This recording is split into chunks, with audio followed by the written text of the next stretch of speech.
Well, Jeannine McHaney is a superstar. She is one of those people in the history of women's athletics across the country that should be recognized every opportunity we get. She hired me in 1982. I went to her office that day. I was 29 years old and asked her if she would consider me to be the head women's basketball coach at Texas Tech. So my resume wasn't all that strong to become a head coach at a Division I program, but she patiently listened to me, and I will never forget that she looked at me and she said, "Kid, I'm going to give you a chance to do this, but don't screw up." And I remember sprinting out of the office as fast as I could before she changed her mind and ran down the hall, and as they say, the rest is history.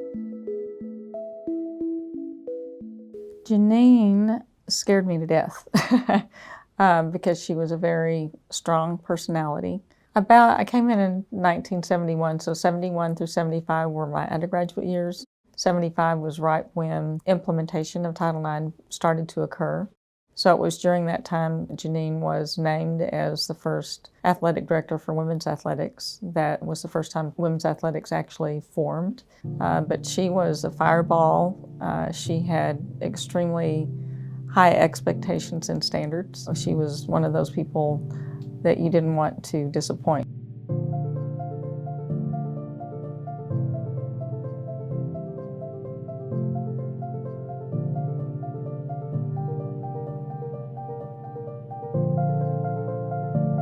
She told me very often, "You fight the battles on the floor and I'll fight the battles off the court."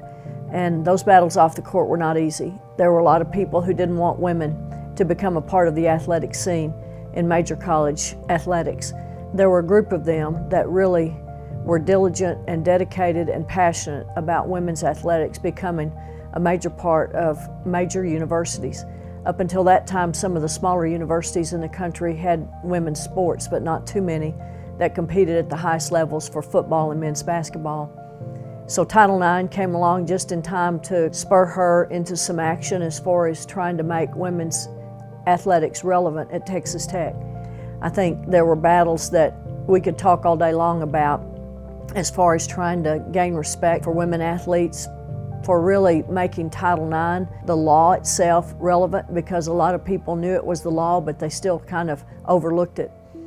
It was a very mixed bag, and it depended on who you talked to, primarily because men's athletics had existed for years and years and years, and there was a fear that by providing these opportunities it was going to take money away, but also the excitement of thinking that there was going to be the opportunity finally for girls to compete and to gain the benefits and to grow. And certainly Title IX is not limited to athletics. I think athletics is where it gets its exposure.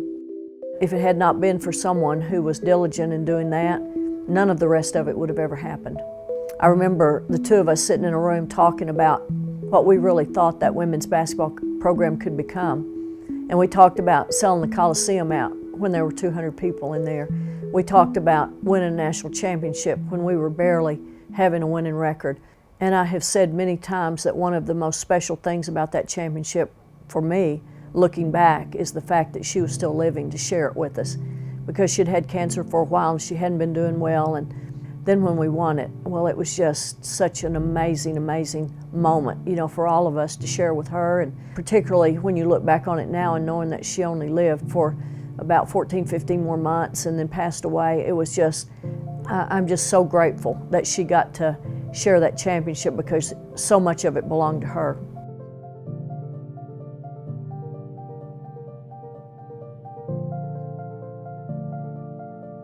She had battled cancer, breast cancer, and then it returned years later and became more serious. So to know that somebody had fought both a personal medical battle and at the same time never wavered from what she thought was important, and every day coming to try to make a difference in the lives of female student athletes was inspiring.